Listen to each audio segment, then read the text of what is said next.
आम्ही ठाण्याची परिस्थिती जी आहे ती निवडणूक आयुक्तांना सांगितलेली आहे. काय भयानक परिस्थितीत मागचे 2-3 दिवस ठाण्यातले आरो वागले किंवा तिथे ज्या प्रकारे पैशाच्या लालसापोटी उमेदवार गायब करण्यात आले, डीसीएमच्या घराबाहेर उमेदवार जातानाचे जे व्हिडिओज आहेत ते आम्ही त्यांना दाखवले. काही पर्सनल काही गोष्टी आमच्याकडे ज्या होत्या त्या देखील आम्ही त्यांना दाखवल्या आणि त्याच्यानंतर त्यांनी तात्काळ ठाण्याचे जे निवडणूक आयुक्त आहेत त्यांच्याशी बोलणं केलेलं आहे. तात्काळ या सगळ्या गोष्टींचा रिपोर्ट त्यांनी मागवलेला आहे आणि त्याच्या बाबतीत ते मला पुन्हा बोलवून या सगळ्याच्या बाबतीत काय करता येईल किंवा या सगळ्याची चौकशी कशी पुढे जाईल याच्या बाबतीत सांगणार आहे. पण तुम्ही त्यांना पत्र दिलेलं आहे, त्याच्यानंतर काही पुराव्यासंदर्भात काही बोलणी झाली आहे? मी त्यांना अनेक पुरावे दिले, अनेक पुरावे दाखवले आणि त्यांना देखील म्हणजे त्यांच्याकडे पाहून कळत होतं की हा सिरियस विषय. मी त्यांना ही गोष्ट सांगितली, साहेब अशा प्रकारे जर लोकांनाच मतदान करता येणार नसेल तर कसं होणार ना याच्यापुढे. तर त्यांनी मला विचारलं की किती ठिकाणी बिनविरोध झाला. तर मी त्यांना ज्यावेळेला 21 आकडा कल्याण डोंबिवलीचं बोललो त्यावेळेला त्यांनी त्यांचे डोळे देखील असे वर झाले पटकन. तर मी म्हटलं साहेब हे महाराष्ट्राच्या इतिहासात असं कधी झालं नाही की एका महानगरपालिकेत, महत्वाच्या महानगरपालिकेत 21 जण बिनविरोध निवडून येतात. मला असं वाटतं त्यांना देखील त्याचा सिरियसनेसपणा कळालेला आहे. माझ्या 2 मागण्या आहेत की ज्या आरोज होत्या, ज्यांनी ह्या सगळ्या प्रकारे गोंधळ घातला, त्यांचे जे तिथले जे फुटेज आहेत ते चेक करावे. उमेदवारांना मतदान त्या केंद्राच्या बाहेर कोण घेऊन येत होतं, ते कुठल्या पक्षाचे होते ते चेक करावे. आणि दुसरी आणि महत्वाची गोष्ट, जोपर्यंत ही चौकशी पूर्ण होत नाही तोपर्यंत निवडणुकीचे जे निकाल आहेत ते राखून ठेवावेत, तोपर्यंत ते निर्णय जाहीर करू नयेत. अशा 2 मागण्यांसाठी मी आज यांची भेट घेतली.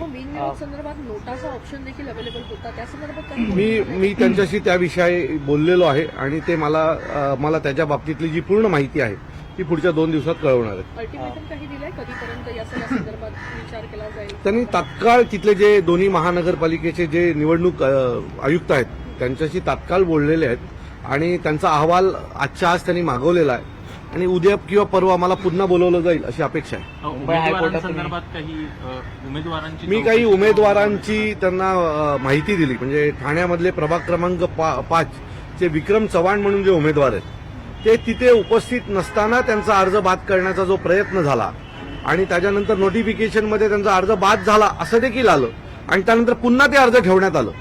सो बोला हे साहेब किती सिरियस आहे. दुसरं, जे फॉर्म डिस्प्ले करायचे होते ते डिस्प्ले झाले नाहीत आणि डिस्प्ले केलेला फॉर्म देखील चुकीचा होता.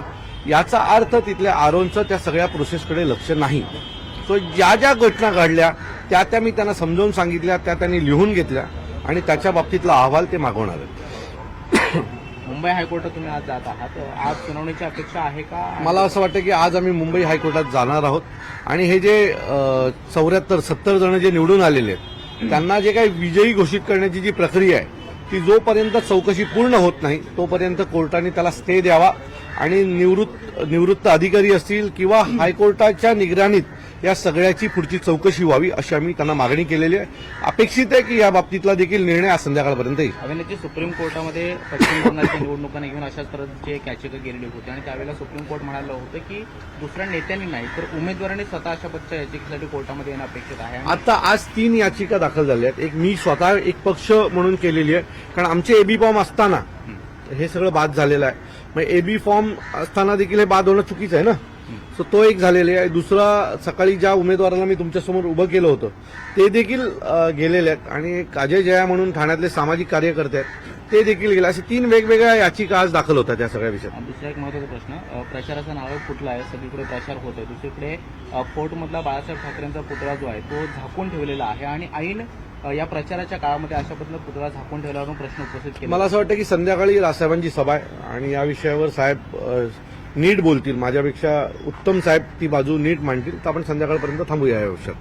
ठाण्याचा वचननामा, जाहीरनामा देखील आज संध्याकाळी 6:30 वाजता संजय राऊत साहेब असतील, राजन विचारे असतील, जितेंद्र आव्हाड असतील, आम्ही सगळेच म्हणून आज ठाण्याचा वचननामा जाहीर करणार आहोत आणि ठाण्यासाठी आम्ही काय आमच्या मनात आहे ते लोकांसमोर मांडणार आहोत.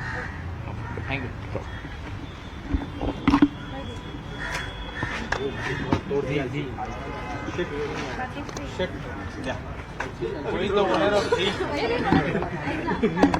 घ्या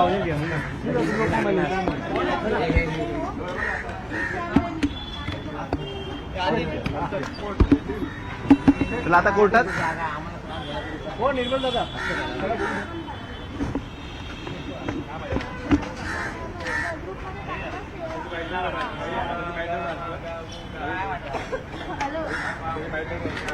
हॅलो सुष्मिता झाली हा बाई